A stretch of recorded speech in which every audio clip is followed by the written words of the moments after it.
Welcome back. Apa kabar semua teman-teman? Kita sampai pada bagian 11B. Kita masih akan bicara mengenai The Dead Sea Scroll. I hope you enjoy the video. Oke, kemarin kita sudah membahas penemuan di daerah Qumran. Ya, sekarang kita akan ke selatan, yaitu ke Wadi Murabbaat, ya. Penemuan di Wadi Murabbaat. Wadi Murabbaat itu juga dikenal sebagai Nahal Darga. Adalah sebuah jurang yang dibentuk oleh aliran sungai musiman dari gurun Yudea di sebelah timur Bethlehem, melintasi Herodium. Herodium itu semacam pos pemberontakan ya pada zaman abad-abad pertama, yang bermuara ke Laut Mati, sekitar 18 km sebelah selatan dari Kirbet Qumran di tepi barat. Terdapat gua-gua persembunyian para pejuang Yahudi selama perang Bar Kokhba, ya, selama pemberontakan Bar Kokhba itu sekitar tahun 132 sampai 135 Masehi, di mana ditemukan dokumen-dokumen yang tertinggal itu termasuk sejumlah surat yang ditandatangani oleh Simon Bar Kokhba. Ya, ini salah satu tempatnya ya teman-teman di Wadi Murabaat ini kalau kita lihat benar-benar seperti tebing-tebing, jurang ya. Jadi merupakan tempat persembunyian yang cukup baik ya bagi para pemberontak pada waktu itu. Ini adalah salah satu contoh surat dari Simon Bar Kokhba. Ya, Simon Bar Kokhba itu nama aslinya adalah Simon ben Kosebah. Ya, Simon anaknya Kosebah. Tetapi orang-orang kemudian menggantinya menjadi Bar Kokhba atau anak bintang dan mengangkatnya sebagai Mesias pada waktu itu. Ya, yang akan membebaskan Israel atau Yahudi dari penjajahan Romawi. Ya, mereka berharap Simon Bar Kokhba ini adalah Mesias mereka. Diketemukan sepucuk surat dari Simon Bar Kokhba itu kepada Yeshua bin Galgola, komandan militer benteng yang disebut Herodium, yang terletak di antara Wadi Murabaat dan Yerusalem. Surat yang memuat nama asli Bar Kokhba. Ya, surat ini pertama kali diterjemahkan oleh John Allegro ke dalam bahasa Inggris. Suratnya singkat, teman-teman, ya, seperti ini suratnya. Simon ben Kosebah kepada Yeshua ben Galgola dan orang-orang yang bersamamu. Shalom katanya, ya. Aku memanggil langit untuk bersaksi terhadapku. Jika salah satu dari orang Galilea yang engkau lindungi atau serahkan menyebabkan masalah, aku akan memasang rantai pada kakimu sebagaimana yang kulakukan terhadap Ben Aplul katanya. Tertanda Simon ben Kosebah. Ya, ini seorang pemimpin yang luar biasa ya teman-teman. Suratnya singkat, ya, nadanya tegas tapi bernada mengancam gitu ya. Nah, ini yang tadi disebut dengan Herodium atau Herodion dalam bahasa Yunani kuno. Orang Arab menyebutnya Jabal al-Frodes ya atau Bukit Firdaus. Ini adalah suatu bukit berbentuk kerucut terpotong terletak 12 km di sebelah selatan Yerusalem dan sekitar 5 km di sebelah tenggara Bethlehem di gurun Yudea, tepi barat Israel. Herodes Agung itu membangun sebuah benteng, istana, dan kota kecil di Herodium antara tahun 23 sampai tahun 15 sebelum Masehi. Jadi pada waktu Yesus lahir, itu disebut dengan Herodes Agung atau The Great Herod ya. Pada waktu Yohanes Pembaptis itu dipenggal kepalanya, Herodes yang berkuasa pada waktu itu adalah Herodes Antipas. Ya, kemudian ketika Rasul Paulus dihadapkan kepada Raja Herodes, itu Herodesnya namanya Herodes Agripa ya. Jadi Herodes itu adalah gelar ya, itu orang Samaria teman-teman, orang campuran ya, Yahudi dengan bangsa-bangsa lain. Herodes Agung itu diyakini juga dimakamkan di sana. Ya, Herodium ini terletak sekitar 758 meter di sebuah puncak tertinggi di gurun Yudea. Sekarang tempat ini ditangani oleh Israel National Parks Authority. Ya, ini adalah manuskrip atau fragmen yang ditemukan di Wadi Murabaat. Ini berisi kitab 12 nabi-nabi kecil. Ya, nanti kita lihat apa itu nabi-nabi kecil bagi teman-teman yang belum tahu ya. Penemuan utama dari gua kelima ini adalah gulungan kitab nabi-nabi kecil yang diberi kode Mur 88 atau Mur 12. Ini berisi bagian-bagian dari kitab Yoel, Amos, Obaja, Yunus, Mika, Nahum, Habakuk, Sefanya, dan Hagai. Temuan ini juga ditemukan ya oleh orang Baduin. Ya, jadi orang Baduin ini banyak berjasa sekali ya kepada kita teman-teman ya. Mereka menemukan di sana juga ada mayat-mayat teman-teman. Jadi kerangka-kerangka orang-orang yang sudah mati ribuan tahun ya. Gua kelima ini terletak di hulu dari gua ke-1 dan gua ke-4 ya. Mereka juga menemukan gulungan kitab Nahum baru-baru ini. Wadi Murabaat atau Nahal Darga ya, ini ditemukan oleh orang Bedouin pada tahun 1951. Sebagian besar dari sekitar 170 manuskrip yang ditemukan di 5 gua Murabaat itu berasal dari periode pemberontakan Bar Kokhba tahun 132 sampai 135 Masehi. Terutama ada dokumen administrasi yang ditulis pada papirus. Catatan keuangan ini milik para pengungsi dari pemberontakan yang mencari perlindungan di gua-gua ini, yang terletak sekitar 18 km dari selatan Khirbet Qumran tadi ya, di selatannya Qumran. Temuan tekstual itu juga termasuk surat-surat yang ditulis oleh pemimpin pemberontakan itu sendiri, Simon Bar Kokhba ya, atau Simon Kosebah tadi ya, serta beberapa gulungan Alkitab, terutama gulungan 12 kitab nabi-nabi kecil. Fragmen manuskrip dari Murabaat itu sebagian besar adalah dokumen dari abad kedua Masehi dalam bahasa Yunani, Aramaik, dan Ibrani. Pengecualian penting adalah abad ke-6 sebelum Masehi, papirus yang ditulis dalam bahasa Ibrani kuno dengan daftar nama dan angka, ditemukan juga di situ. Kemudian beberapa teks Alkitab, semua dari abad kedua Masehi, ada kitab Kejadian, Keluaran, Ulangan, dan Yesaya, dan ditemukan juga satu Tefilin. Dokumen-dokumen Alkitab menunjukkan teks yang identik dengan tradisi Masoretik atau hampir sama ya dengan teks Masoretik yang kita pakai sekarang. Bahkan dalam rincian ortografi, jadi dalam pemenggalan kata ya, kemudian di dalam huruf hidupnya ya, itu sama teman-teman ya. Jadi pembacaannya itu hampir sama ya dengan teks Masoretik kita. Beberapa surat Ibrani di dalam papirus juga ditemukan, termasuk surat-surat yang ditulis oleh Simon ben Koseba ya atau Simon Bar Kokhba, pemimpin pemberontakan di tahun 132 sampai 135 Masehi, kepada gerilyawan di wilayah Murabaat. Salah satunya telah diterbitkan oleh A.B. J.T. Milik, di mana ada referensi dalam teks singkat untuk mereka yang disebut sebagai orang-orang Galilea. Mungkin orang-orang Galilea yang dimaksud dengan Simon Bar Kokhba ini kemungkinan bisa orang-orang Kristen, teman-teman. Ya, hal ini ada di dalam Arkeolog Biblika volume 17, manuskrip Gua Laut Mati Frank M. Cross Jr. tahun 1954. Wadi Murabaat itu menghasilkan dokumen dalam 4 bahasa, 16 dalam bahasa Aramaik, 17 dalam bahasa Ibrani, termasuk gulungan dari 12 kitab nabi-nabi kecil, kitab Kejadian, Keluaran, Bilangan, Yesaya dalam bahasa Ibrani Aram atau bahasa Ibrani Aramaik Kotak ya, 75 manuskrip dalam bahasa Yunani, dan 1 dalam bahasa Nabatean. Nah, ini Nabatean ini adalah induk bahasa Arab yang sekarang ya teman-teman. Ada 5 gulungan penting yang ditemukan di Wadi Murabaat. Yang pertama itu adalah fragmen dari kitab Kejadian, Keluaran, Bilangan ya. Mungkin ini berasal dari gulungan yang sama. Teks ini hampir identik dengan teks Masoretik yang kita pegang sekarang ya. Fragmennya itu ada dalam Kejadian 32, kemudian Kejadian 30, Kejadian 33 ya. Kemudian Kejadian 34, Kejadian 30 sampai 35 itu ditemukan di sini. Kemudian fragmen dari kitab Keluaran, itu Keluaran 4, Keluaran 5, dan Keluaran 6 juga masih bisa dibaca ya.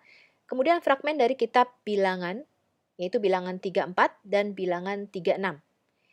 Kemudian gulungan kedua itu dari kitab Ulangan, Ulangan 10, Ulangan 11, Ulangan 12, Ulangan 14 ya. Kemudian teks ini ketika kita cocokkan itu sesuai dengan teks Masoretik atau Alkitab yang kita pegang sekarang ya. Gulungan ketiga itu kitab Yesaya ya, kitab Yesaya 1, 4 sampai 14. Teks ini bersesuaian dengan teks Masoretik. Gulungan keempat ya, itu kita temukan kitab nabi-nabi kecil, Yoel ya, Yoel 2, 26 ya.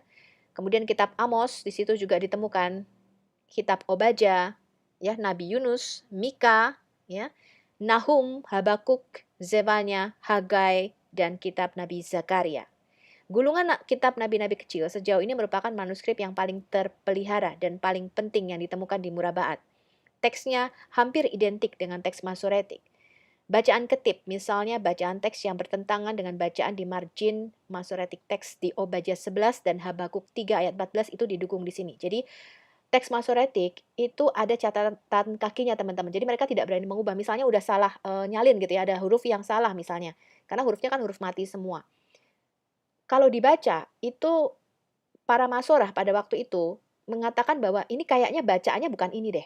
Nah, mereka kasih catatan kaki yang disebut ketip, ya, bacaannya di pinggirnya. Mereka suggest atau mereka menyarankan bacanya tuh harusnya ini. Nah, ketika ditemukan the Dead Sea Scroll, ini menguatkan teman-teman bahwa memang betul, yang betul bacaannya ini gitu loh. Ya, seperti catatan kaki para masorah ini.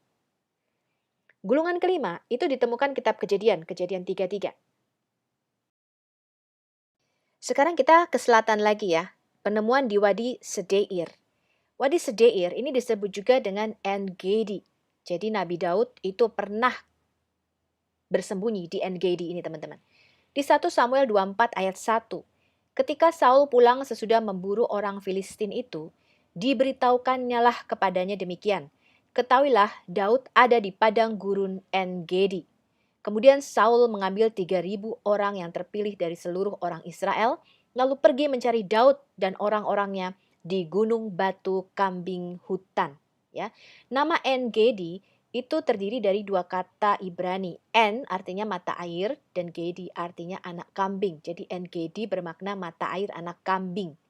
Dalam bahasa Arab, kata ain atau ain juga berarti mata air. Ya, demikian pula kata Gedi atau jadi berarti anak kambing. Nah, ini adalah air terjun Daud di En-Gedi namanya teman-teman. Ya. Di dalam Alkitab Ibrani Perjanjian Lama dicatat bahwa En-Gedi itu sama dengan Hazazon Tamar, di mana tentara Moab dan Amon berkumpul untuk memerangi Raja Yosafat dari kerajaan Yehuda. Pada Hazazon Tamar disebut sebagai suatu kotanya orang Amori, ya, dihancurkan oleh Kedor Laomer dalam peperangannya melawan kota-kota di tanah datar. Kemudian di Yosua 15 ayat 62, En-Gedi ini terhitung dalam kota-kota sebagai milik pusaka Bani Yehuda. Ya, jadi diberikan Yosua kepada suku Yehuda.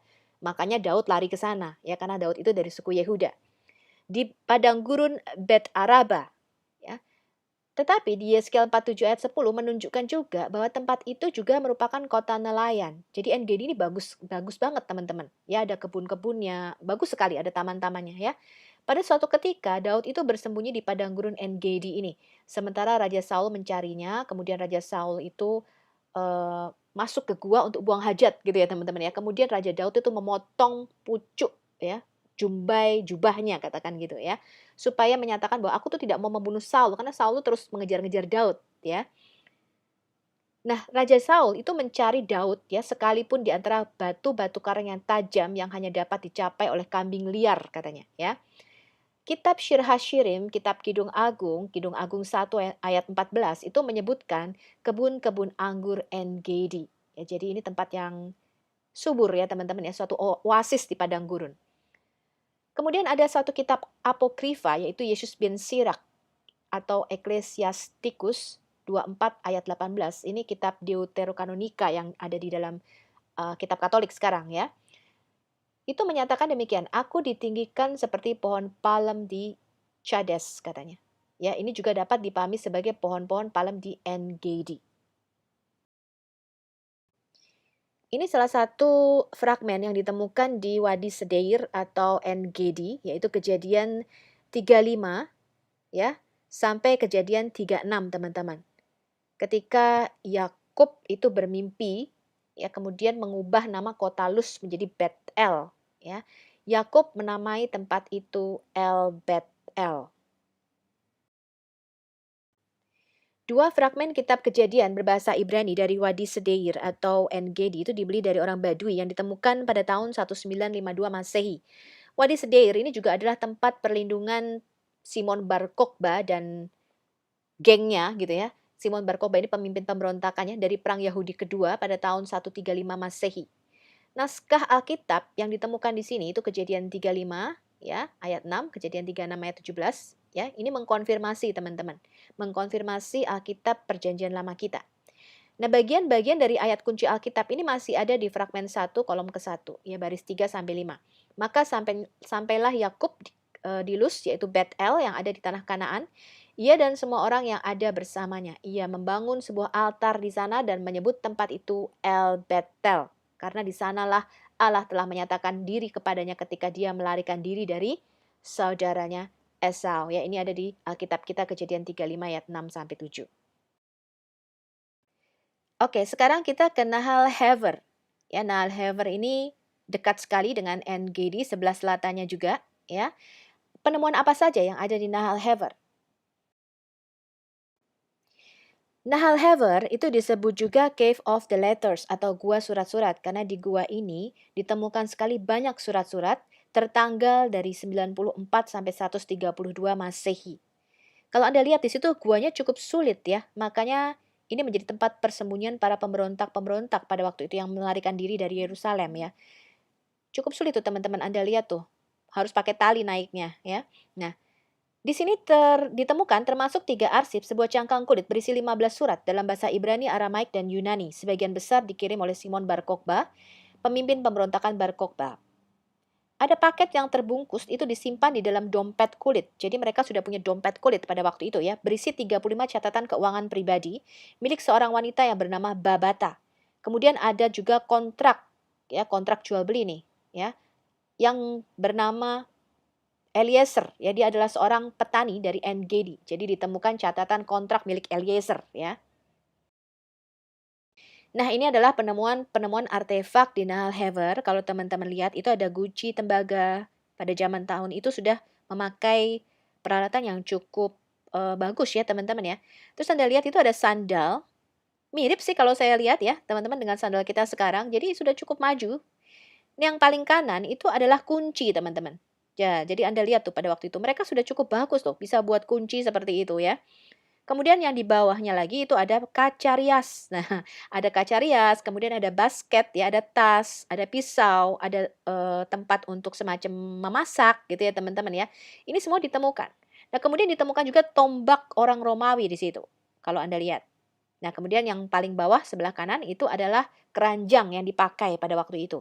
Jadi ini kita bisa melihat tradisi budaya ya pada waktu zaman Yesus itu ya. Nah, ini adalah kitab Nabi Zefania dan Nabi Habakuk ya tertanggal 50 sebelum Masehi. Nah, kalau Anda lihat walaupun kitab ini yang ditemukan di Nahal Hever ini berbahasa Yunani, tetapi nama Tuhan di situ tidak diubah, teman-teman. Tetap menggunakan bahasa Paleo Hebrew, Yod-Heh-Vav-Heh. Ini adalah kitab Nabi Nahum. Sama, teman-teman, tertanggal juga 50 sebelum Masehi. Ini salinan daripada Septuaginta. Ya, termasuk di dalamnya Dodeka Propeton. Nahum 2 ayat 8 sampai 9 di sini. Ini kitab Nabi Mikaya. Kalau Anda lihat di sini ditemukan juga di Nahal Hever. Dan engkau hai Bethlehem Efrata, engkau sekali-kali bukan yang terkecil di antara suku-suku Yehuda. Daripadamu akan keluar seseorang yang akan memerintah bagiku. Ya, dari antara orang Israel, ya bagi Israel. His going forth are from long ago, from the days of eternity.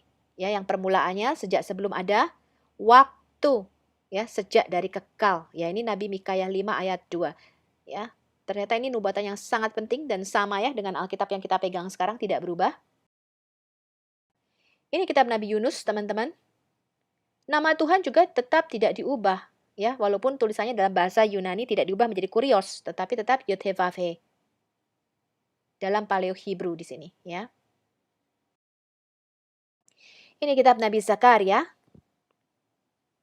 Sama teman-teman, nama Tuhan di sini juga tidak diubah menjadi Kurios, tetapi tetap ditulis Yod-Heh-Vav-Heh di dalam Paleo Hebrew.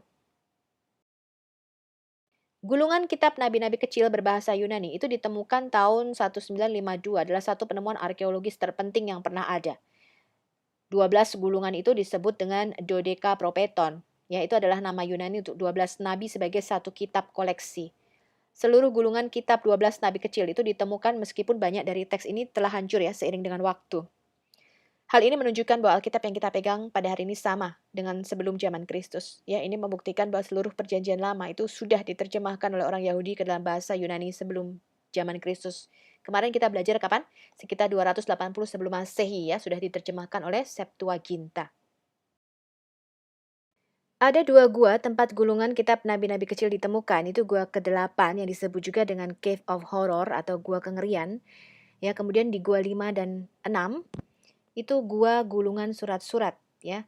Gulungan kitab para nabi-nabi kecil berbahasa Yunani itu ditemukan di Gua ke-8 di Nahal Hever yang terletak sekitar 5 kilometer selatan En-Gedi. Nahal artinya sungai, Hever atau Hebron itu artinya teman. Berarti artinya sungai teman gitu ya teman-teman ya. Kota Hebron itu berada di sebelah baratnya ya. Selama pemberontakan Bar Kokhba pada tahun 135 Masehi yang juga dikenal sebagai Perang Yahudi kedua dengan Romawi, itu pemberontak para Zelot itu telah pindah dari Qumran, Gamla, dan El Makatir itu ke Masada. Nanti kita lihat ya, Masada itu semacam sinagog di sana yang menjadi tempat perlindungan atau benteng. Dan kedua gua tinggi di perbukitan Nahal Hever. Gua ke-8 dikenal sebagai Gua Kengerian, ya Ma'arat Ha-Eimim. Karena ada 40 kerangka mayat ditemukan di sini, sisa-sisa mereka yang mencari perlindungan selama pemberontakan Bar Kokhba. Para arkeolog menemukan 3 ostraka yang diletakkan di atas kerangka itu tertulis dengan nama almarhum. Orang-orang Romawi itu membunuh orang-orang Yahudi yang memberontak dengan cara mereka dibiarkan menghirup asap dengan membakar pintu masuk ke gua tersebut. Kemudian pada tahun 1952, kerangka pria, wanita, dan anak-anak digali dan dimakamkan kembali di area gua bagian dalam. Gulungan ke-12 Nabi itu ya bernilai tinggi bagi orang-orang Yahudi pada tahun 135 Masehi. Gulungan itu berusia 200 tahun pada waktu itu ya. Fragmen-fragmen doa Yahudi ditemukan juga di dalam bahasa Aramaik. Dari ke-12 kitab nabi-nabi kecil itu yang masih bisa dibaca adalah fragmen untuk kitab Yunus, Mika, Nahum, Habakuk, Sefanya, dan Zakaria. Berikut ini adalah bagian-bagian teks yang bertahan dan dapat dibaca hari ini. Sisanya hilang ya karena kerusakan dan pembusukan selama kurang lebih 2100 tahun. Nah itu dari Yunus 1 kalau Anda lihat ya, kemudian Yunus 7, Yunus 3, 4, 5, ya Mika 1, Mika 2, Mika 3, Mika 4, Mika 5 masih bisa dibaca ya. Nahum 1, Nahum 2, kemudian 13 sampai 14, ya itu masih bisa dibaca. Habakuk juga demikian teman-teman, di situ Anda lihat kitab Sefanya, kitab Zakaria, ya. Yang lainnya sudah rusak ya teman-teman, tidak bisa lagi dibaca. Nah, kitab-kitab yang masih bisa dibaca ini kita bandingkan dengan teks Masoretik, ternyata identik ya. Nah, semua gulungan kitab tadi tuh hampir identik dengan teks modern kita di dalam Alkitab yang kita pegang hari ini, tetapi perbedaan kecil memang ada. Jadi mereka memperbaiki penerjemahan dari bahasa Ibrani ke Yunani. Ya, sebagian besar perbedaan ini dapat dijelaskan oleh para penterjemah asli. Mereka itu mencoba menerjemahkan dari bahasa Ibrani ke bahasa Yunani yang tepat seperti apa gitu teman-teman. Misalnya nih kata-kata Alkitab kita, kalau orang zaman dulu misalnya pakai OE, kalau sekarang kan tidak lagi gitu ya, pakainya U gitu ya. Kemudian misalnya kalau orang zaman dulu itu pakainya misalnya menjatakan pakai J. Nah kan diperbaiki sekarang menjadi menyatakan. Nah sama seperti bahasa itu kita juga berkembang teman-teman. Demikian juga mereka ya. Jadi mereka memperbaiki kata-kata yang tepat untuk diterjemahkan ke dalam bahasa Yunani ini kira-kira apa supaya terjemahnya itu tepat gitu ya. Nah yang paling menarik adalah bahwa teks naskah Laut Mati ini kadang-kadang setuju dengan terjemahan Septuaginta LXX dan Masoretik. Tetapi di dalam kasus lain juga bisa berbeda dari keduanya. Sedangkan dalam kasus lain itu setuju dengan Septuaginta LXX tetapi tidak setuju dengan teks Masoretik dan sebaliknya. Nah, jadi memang ada variasi-variasi teks, tetapi pada akhirnya kalimatnya itu mengatakan hal yang sama. Ya, kemarin kita sudah baca sedikit ya teman-teman ya. Gulungan tulisan suci berbahasa Yunani yang ditemukan di Gua ke-8 ini adalah gulungan terpanjang yang pernah ditemukan di Israel, panjangnya sekitar 10 meter. Saat ini disimpan di Museum Rockefeller di Yerusalem ya. Kita bisa mengidentifikasi bahwa ada dua orang lelaki berbeda yang menulis seluruh gulungan itu. Kita tahu ini dari grafologi gaya tekstual. Jadi orang yang ahli grafologi atau tulisan tangan itu menunjukkan ada dua tangan yang berbeda melalui analisis tulisan tangan. Ditulis pada velum atau kulit binatang dengan tinta karbon. Kemudian banyak kulit sapi itu disambung ya untuk membuat gulungan sepanjang 10 meter, tingginya 35 cm. Gulungan ini dalam bahasa Yunani merupakan salinan dari huruf Paleo Hebrew di mana mereka menulis nama Tuhan Yahweh atau Yod-Heh-Vav-He itu dalam alfabet Ibrani yang punah. Ya, yang sudah punah. Waktu itu mereka sudah nggak pakai lagi Paleo Hebrew. Dokumen lain yang ditemukan pada saat yang sama itu akan menggunakan 4 tanda bintang, jadi tidak ditulis. Jadi kalau mereka ketemu nama Yod-Heh-Vav-Heh atau nama Tuhan, itu tidak ditulis teman-teman, tapi dikasih bintang 4. Ya, ini sebagai pengganti nomina sakra atau nama kudus. Jadi nama Tuhannya tidak ditulis.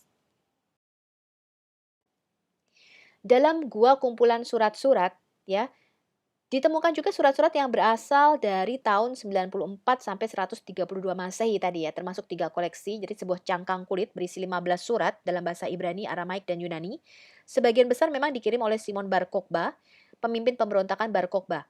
Ya, paket itu terbungkus ya, disimpan di dalam dompet kulit berisi juga catatan keuangan pribadi ya, milik seorang wanita bernama Babata, kemudian 5 kontrak yang tadi kita sudah bicarakan ya, milik Eleazar ben Samuel, seorang petani dari En-Gedi. 4 bahasa digunakan pada naskah di gua ini, Yunani, Ibrani, Nabatean, Aramaik. Ya berarti Tuhan kita itu ternyata kaya ya teman-teman, bisa bicara dalam berbagai bahasa. Dari catatan khusus adalah bahwa semua naskah tulisan suci dalam bahasa Aramaik juga dikenal sebagai bahasa Ibrani kotak. Ini adalah bahasa yang berbeda dari Paleo Hebrew dan Ibrani modern sekarang ini. Ingat ya, pada abad pertama bahasa Ibrani itu hampir punah. Ya hanya digunakan oleh para elit di kuil Yerusalem. Jadi hanya orang-orang Saduki, Farisi, imam-imam, dan ahli-ahli Taurat itu yang memakai bahasa Ibrani pada waktu itu. Kemudian ada 3 dokumen khusus lainnya ditemukan di gua surat-surat, yaitu gua kelima dan keenam. Ada kontrak pernikahan di situ ditemukan ya. Seorang wanita bernama Babata yang menikah kemudian dan bercerai menjanda 2 kali, itu memiliki kontrak pernikahan ya yang dimilikinya, itu ditemukan di gua kelima keenam. Kontrak ini ditulis oleh suaminya yang mengatakan, jika aku, suami Babata, mati sebelum kamu, kamu akan tinggal di rumahku dan menerima pemeliharaan darinya dan dari harta milikku. Jadi warisan nih, surat warisan ya teman-teman, surat wasiat. Nah, kontrak pernikahan Babata ini tertanggal sekitar ya tahun 135 Masehi ya. Kemudian ada kontrak penjualan tadi ya, milik Eleazar ben Samuel.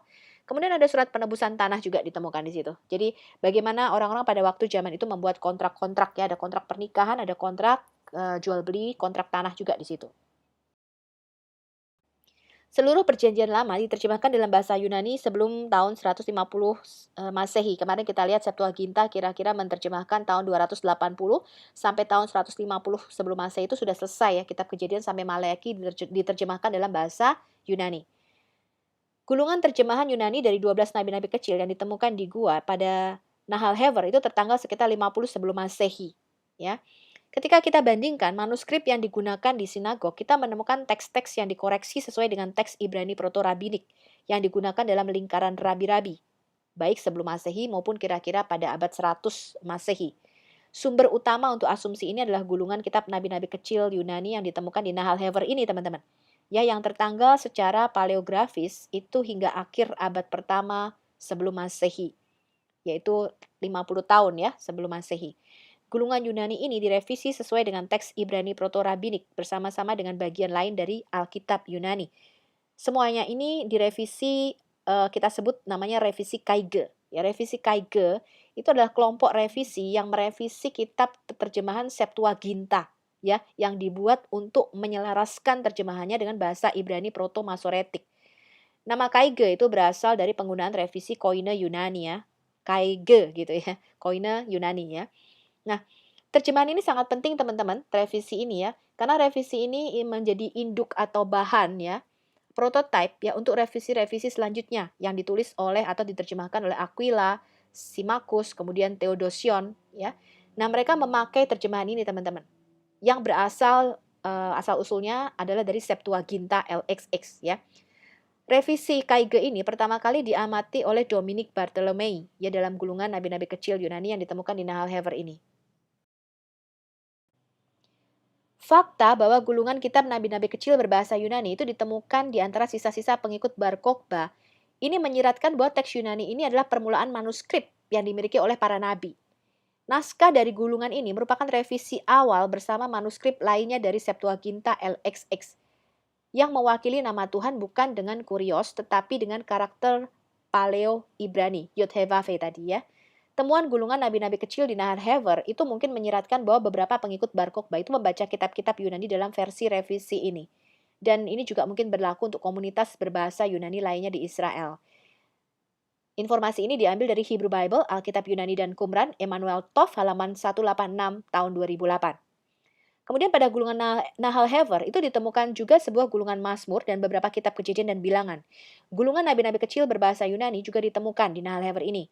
Ini penting ya karena gulungan Yunani ini sangat mirip dengan Alkitab yang dipegang para rabi zaman Yesus. Ini diambil dari Baker Illustrated Bible Dictionary, The Dead Sea Scroll, halaman 414 tahun 2013. Nah, ini teman-teman adalah salah satu fragmen yang ditemukan di Nahal Hever. Kalau teman-teman lihat dalam bahasa Yunani, tetapi nama Tuhan Yod-Heh-Vav-He itu tetap tertulis di dalam huruf Paleo-Hebrew, ya huruf Ibrani kuno. Anda lihat yang di dalam kotak merah itu teman-teman ya, ditulisnya dalam huruf Paleo-Hebrew. Jadi mereka tidak menggantinya menjadi kurios. Sekarang kita akan melihat di Nahal Se'elim, penemuan apa saja yang ada di Nahal Se'elim. Nahal Se'elim ini disebut juga dengan Wadi Se'ial. Ya ini kalau kita lihat tempatnya teman-teman memang sangat indah ya. Dan cocok sekali untuk tempat pengungsian para pemberontak ya, bisa bersembunyi di sana sehingga orang-orang Romawi tidak bisa menyusulnya. Ada dua manuskrip dengan ayat-ayat Alkitab dari Tefillin, Yahudi itu berusia 2000 tahun ditemukan di Nahal Se'ilim. Penemuan dua manuskrip Alkitab yang luar biasa ini berasal dari kitab Keluaran 13 ayat 2 sampai 10 dan Keluaran 13 ayat 11 sampai 16. Tulisannya sangat kecil teman-teman. Fragmen A itu diidentifikasikan sebagai Keluaran 13 ayat 2 sampai 10 dalam tulisan yang sangat kecil. Bunyinya demikian. Kuduskanlah bagiku setiap anak sulung dari setiap rahim di antara anak-anak Israel, baik manusia maupun binatang itu adalah milikku. Musa berkata kepada orang-orang Israel, ingatlah hari ini di mana kamu keluar dari Mesir, dari rumah perbudakan. Karena dengan tangan yang kuat, Tuhan membawa kamu keluar dari tempat ini, dan tidak ada ragi yang akan dimakan. Pada hari ini di bulan Abib, kamu akan pergi. Itu akan terjadi ketika Tuhan membawamu ke tanah orang Kanaan, orang Het, orang Amori, orang Hewi, dan orang Yebus, yang dia bersumpah kepada nenek moyangmu untuk memberikannya kepada kamu, sebuah negeri yang mengalir susu dan madunya. Dan kamu harus menjalankan ritual Paskah ini ya, setiap bulan Abib. Selama 7 hari kamu akan makan roti tidak beragi, dan pada hari ke-7 akan ada perayaan untuk Tuhan. Roti tidak beragi akan dimakan di sepanjang 7 hari, dan tidak ada ragi yang akan terlihat di antara kamu. Jadi ragi itu melambangkan dosa, karena itu roti Paskah itu disebut juga roti tidak beragi, ya karena tubuh Kristus itu adalah tanpa dosa. Dan ragi tidak akan terlihat di antara kamu di semua perbatasanmu. Kamu akan memberitahu anak-anakmu pada hari itu dengan mengatakan, itu karena apa yang Tuhan lakukan untukku ketika aku keluar dari Mesir. Dan itu akan menjadi tanda bagimu di tanganmu dan sebagai pengingat di dahimu, bahwa Taurat Tuhan ada di mulutmu. Karena dengan tangan yang kuat Tuhan membawa kamu keluar dari Mesir. Karena itu kamu harus mentaati peraturan ini pada waktu yang ditentukan dari tahun ke tahun. Hal ini sama dengan kitab kita ya, Keluaran 13 ayat 2 sampai 10. Fragmen B itu berisi Keluaran 13 ayat 11 sampai 16 dengan huruf yang sedikit lebih besar. Bunyinya begini. Sekarang ketika Tuhan membawamu ke tanah orang Kanaan, ketika dia bersumpah padamu dan kepada leluhurmu, dan memberikan tanah itu kepadamu, kamu akan mengabdikan kepada Tuhan keturunan pertama dari setiap rahim, dan keturunan pertama dari setiap rahim binatang yang kamu miliki, jantan milik Tuhan. Tetapi setiap keturunan keledai, kamu harus menebusnya dengan domba. Tapi jika kamu tidak menebusnya, maka kamu harus mematahkan batang lehernya. Dan setiap anak sulung manusia di antara anak-anakmu haruslah kamu tebus. Dan akan terjadi ketika anak-anakmu bertanya kepada kamu pada waktunya yang akan datang dan berkata, apa artinya ini? Maka kamu akan berkata kepadanya dengan tangan yang kuat Tuhan membawa kita keluar dari Mesir, dari rumah perbudakan itu. Itu terjadi ketika Firaun keras kepala membiarkan kita pergi, bahwa Tuhan telah membunuh setiap anak sulung di tanah Mesir, baik anak sulung manusia maupun anak sulung binatang. Karena itu aku berkorban untuk Tuhan domba jantan, anak pertama dari setiap rahim, tetapi setiap anak sulung dari anak-anakku, aku tebus. Jadi itu akan menjadi tanda di dahimu dan sebagai lambang pada dahimu, karena dengan tangan yang kuat Tuhan membawa kita keluar dari Mesir. Hari ini sama dengan kitab Keluaran kita, pasal 13 ayat 11 sampai 16 ya. Nah ini kalau kita lihat teman-teman ya, fragmennya memang sangat kecil ya, 5 cm ukurannya panjang yang di bawah itu. Ya, jadi ada fragmen A dan fragmen B. Meskipun jelas bahwa orang Badui telah benar-benar menjelajahi daerah sekitar Laut Mati ya, tetapi ada tim penggalian dari Yohanan Aharoni itu pertama kali menemukan gua ke-34, sebuah gua yang kecil yang tersembunyi yang hanya bisa dijangkau dengan bantuan tali. Di antara bahan-bahan tertulis itu ada 2 fragmen dari Tefilin yang tadi sudah kita baca ya. Fragmen A itu diidentifikasikan sebagai Keluaran 13 ayat 2-10 dalam penulisan yang kecil. Kemudian fragmen B itu berisi Keluaran 13 ayat 11-16 di dalam huruf yang sedikit lebih besar. Hal ini tercatat di dalam Aharoni, Ekspedisi B, halaman 2223. Dia juga menemukan sebuah gulungan kulit yang memperlihatkan surat-surat berbahasa Ibrani dan potongan-potongan papirus berbahasa Yunani. Gua ke-34 itu menyimpan satu-satunya bahan tertulis yang tentu saja datangnya dari Nahal Se'ilim. Nahal Se'ilim atau Wadi Se'ial itu sekitar 13 km dari En-Gedi dan 4 km dari Masada. Di sini pada tahun 1960, ekspedisi Yohanan Aharoni menemukan beberapa manuskrip fragmen di gua gulungan-gulungan kitab ya. Gua yang telah berfungsi sebagai tempat perlindungan bagi para prajurit Bar Kokhba. 2 perkamen Tefilin ditemukan. Ya, salah satunya memiliki teks Ibrani Keluaran 13 ayat 2-10 tadi yang identik dengan teks Ibrani yang mendasari Septuaginta LXX. Ada juga papirus Yunani dengan daftar nama-nama. Terima kasih teman-teman Anda sudah mengikuti video 11B. Kita jumpa lagi di video 11C. Semoga teman-teman semua suka dan mendapatkan informasi dari video-video yang kita sharingkan. Seperti biasa, ayat hafalan kita kali ini adalah Yohanes 6 ayat 63. Kata Yesus, firman yang kukatakan kepadamu adalah roh dan kehidupan. Marilah kita membawa kabar baik Injil ini ke seluruh pelosok Indonesia. Indonesia pasti akan diselamatkan dan Tuhan akan mencurahkan Roh Kudus-Nya atas bangsa ini. Amin. Sampai jumpa.